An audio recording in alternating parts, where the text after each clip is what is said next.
So any advice for folks who are trying to, or who are having, rather, a hard time identifying their own shortcomings?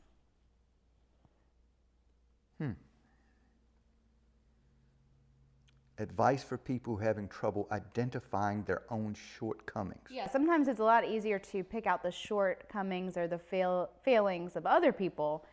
What would you say to people who have an easier time picking those out in other people than recognizing what's going on in their own selves? I think a couple of things come to my mind. One is, I think all of us would benefit from increasing in our self-awareness. And you mentioned about counseling. I think that's one of the greatest benefits from counseling, is that it increases our self-awareness, that we're even doing what you're describing. I think, so counseling one would do that. I think doing an emotional inventory, if I can use that language, is significant in that if we can figure out what it is that's going on inside of us emotionally that leads us to do hurtful things to other people.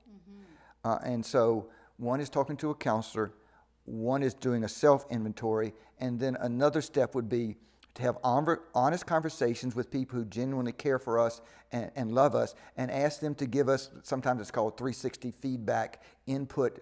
Lots of people don't use feedback because they think it's a negative term. Input on, how do you see me?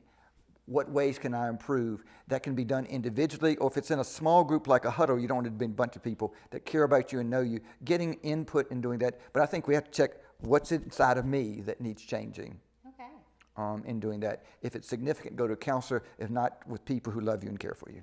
And for some people, that's family, but for a lot of us, it's not family.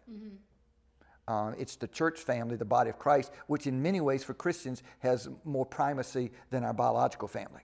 Okay, interesting. You talked about humor and humility in your final installment of the series. Would you be willing to share a humbling story about yourself with some humor?